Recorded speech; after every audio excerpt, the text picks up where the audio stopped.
एक समय की बात है। एक छोटे से गांव में एक गरीब लड़का रहता था। उसका नाम विक्रम था। वह बहुत ही ईमानदार और मेहनती था। विक्रम के पास कुछ नहीं था सिवाय उसकी माँ के प्यार और उसके साथी कुत्ते के। एक दिन जब विक्रम खेत में खुदाई कर रहा था, तभी उसने एक चमत्कारिक पेड़ खोजा। वह पेड़ ऐसा था जिस पर सोने के फल लगे थे। विक्रम ने सोने के फल तोड़े और उन्हें अपने घर ले गया। उसने सोचा, यह मेरे और माँ के लिए काफी पैसे कमाने का माध्यम हो सकता है। पर रात के समय जब सभी सो गए थे, विक्रम को एक विचित्र आवाज सुनाई दी। वह उसी आवाज की ओर चला गया। वहां पहुंचकर उसने देखा कि पेड़ से आवाज आ रही है। पेड़ बोला, धन्यवाद विक्रम, तुमने मुझे तोड़कर मुझे जगाया। मैं तुम्हें 3 विशेष वाणिज्यिक फल देता हूँ। प्रत्येक फल एक सपना पूरा करने की शक्ति रखता है।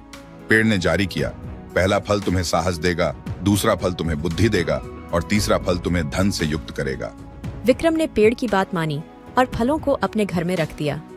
अगले दिन विक्रम ने पहले फल का सेवन किया। उसने अपनी साहस का प्रयोग करते हुए एक चीज में निवेश किया और बड़ा मुनाफा कमाया। विक्रम के सफलता की खबर गांव में फैल गई। फिर वह दूसरे फल का सेवन किया। उसने अपनी बुद्धि का प्रयोग करते हुए एक नया व्यवसाय शुरू किया और फिर भी अच्छा मुनाफा कमाया। अब विक्रम के जीवन में धन की कमी नहीं थी। आखिरकार वह तीसरे फल का सेवन किया।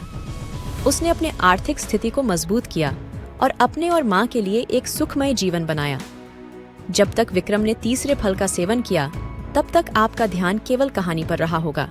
लेकिन ध्यान दें, कहानी अब खत्म नहीं हुई है। विक्रम ने सोने के फलों का एक टुकड़ा भूला दिया था, जिसे उसने कभी खाया नहीं था। वह फल अब पेड़ पर ही था। क्या आप ध्यान दे सकते हैं कि विक्रम ने उस फल को क्यों छोड़ा था?